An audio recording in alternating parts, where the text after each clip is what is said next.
Continuing with the topic of electron configuration, we're now going to observe a different type of notation, which is a diagram of orbitals, or the orbital diagram.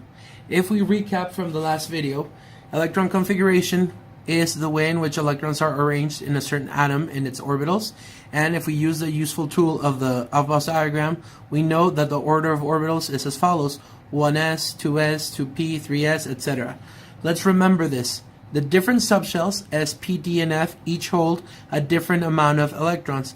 S only has one orientation, holds 2 electrons, and so forth. You can check the previous video to have a little bit more information on this. Now, let's start with a simple electron configuration. So we will do it in green, electron configuration.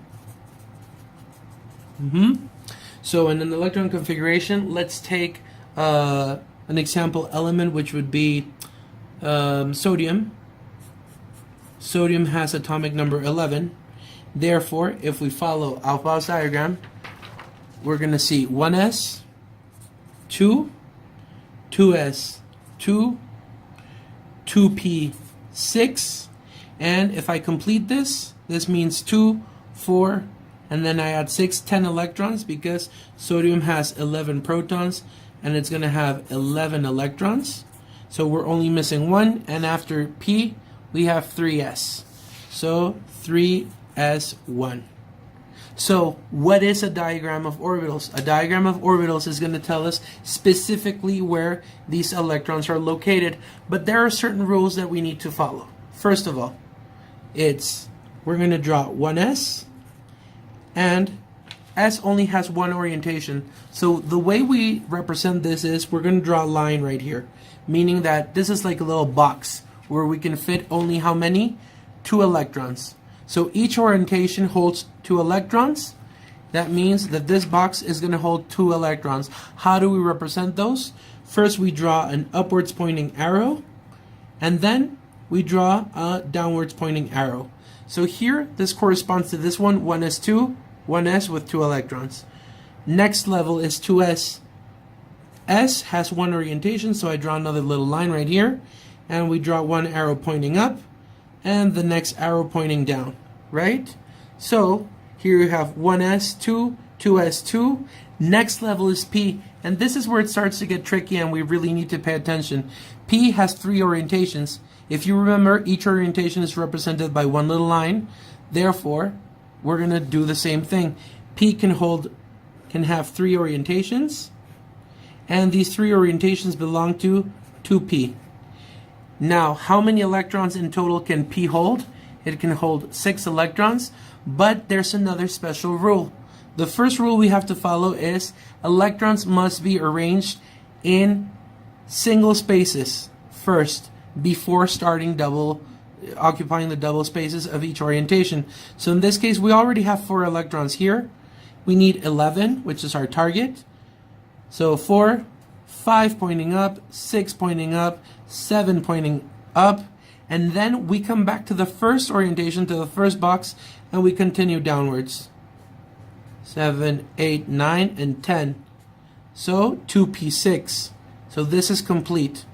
Once again, our next level is 3s. S only has one orientation, and we only need to write 1 electron here, so we write it pointing upwards. So here we used a few little rules. The first rule is that we must occupy single spaces first. Single spaces first before doubles.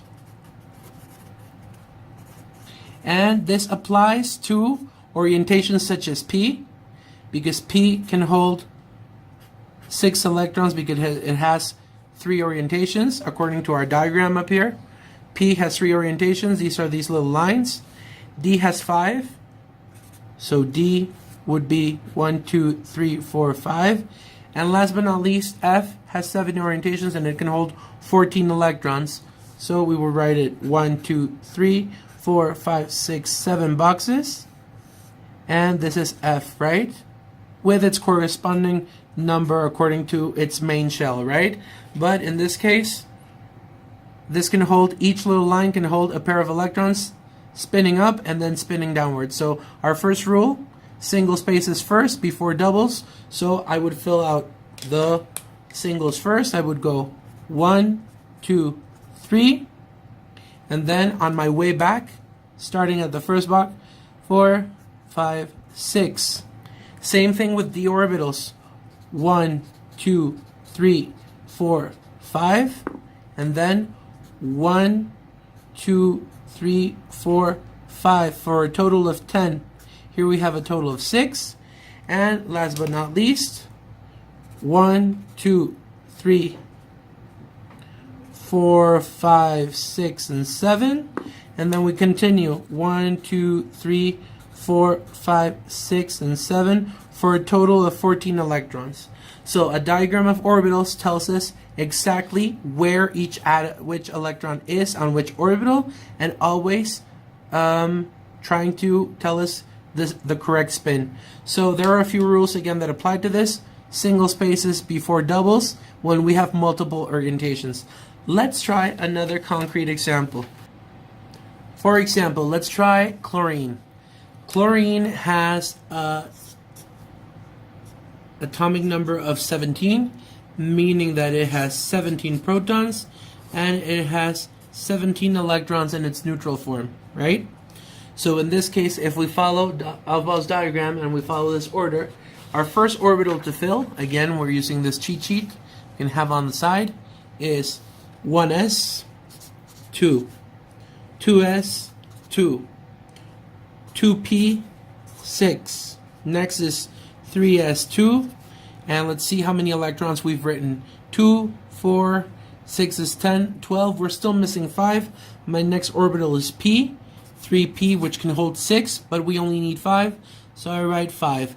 And again, this is our electron configuration. Got it? Now, if we draw the diagram of orbitals, again, let's consider s orbitals have 1 orientation, can hold 2. P orbitals can have 3 orientations, they hold 6 electrons.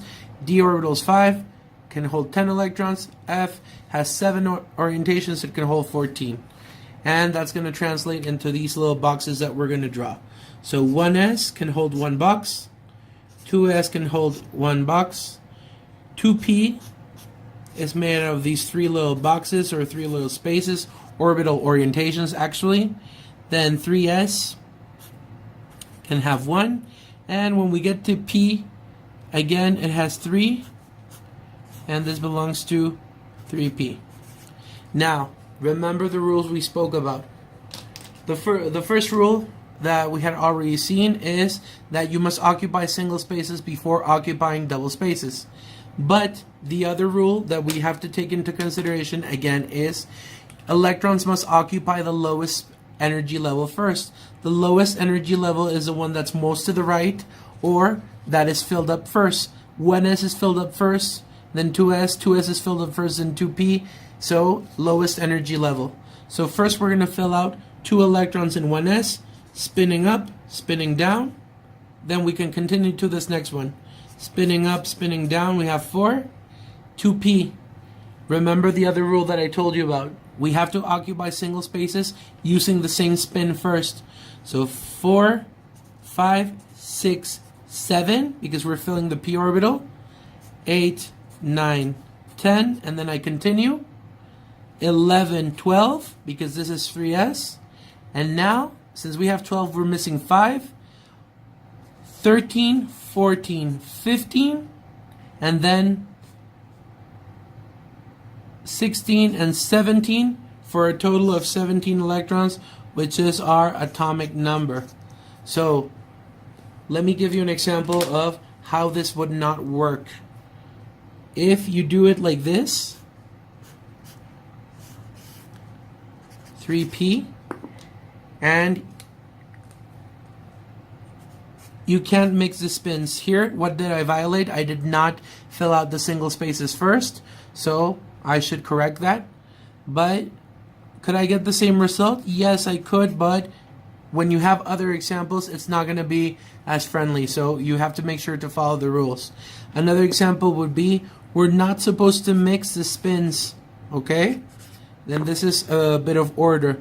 If I start with a top spin, I continue with a top spin. Otherwise, we're going to get some funky notation. So same thing, I'm going to draw it again. 3p.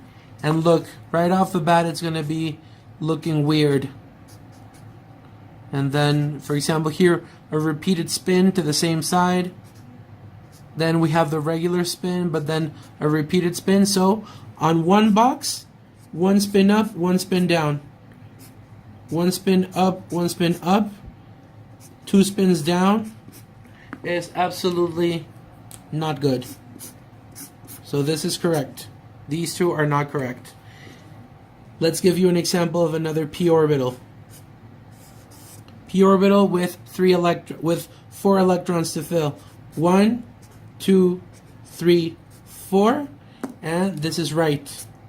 But if we do it differently, 1, 2, 3, 1, 2, 3, 4, this is wrong. Because again, single space is first, and then we continue with the opposite spin downwards until we fill out the whole line. So let's do another concrete example, and let's do a heavier element such as iron. Again, electron configuration in green. Iron has an atomic number of 26, meaning it has 26 protons, and if it's in neutral form, 26 electrons. We continue with our Aufbau diagram, which we should have the hold of right now, and we already know how to work. And we have 1s2, 2s2, 2p6, next 3s2, 3p6. And again, if you're confused as to how I'm doing this, I'm following this. 2, 2, 1s2, 2s2, 2p6, 3s2, next 3p6. And let's count how many electrons I've filled. 2 and 2 and 6 is 10. And another 8 is 18. So we're still missing 8 electrons. Who's next? After 3p6 is 4s, which can hold 2. So here we have 20 electrons, and then we're missing 6. 6 electrons. My next level is D. 3d. D can hold 10 maxima, but we only need 6, so 3d6. Now, when we do our diagram of orbitals, let's redraw these letters. So after drawing the electron configuration, what you can see is that I've made my little boxes or my orientations for each of the orbitals that we already had up here. 1s with one orientation, one box, 2s, one orientation. So all s only have one little line that we can fill in electrons in. All p's have 1, 2, 3, 1, 2, 3 with this bracket to indicate that they belong to p. And then this new subshell appeared, which is d. D, according to our diagram, can hold 10 electrons. It has 5 orientations. That's why we have 5 boxes. And now let's fill in our electrons in order. Up spin, down spin 2, 3, 4, always up. 5, 6, 7, 8, 9, 10, 11, 12, 13, 14, 15, 16, 17, 18, 19, 20, 21, 22, 23, 24, 25, and 26. So this is a diagram of orbitals. Keep on practicing and remember the basic rules. We always occupy single spaces before doubling down, and we always keep the same spins up and then we come back with down. Okay? And that's pretty much it.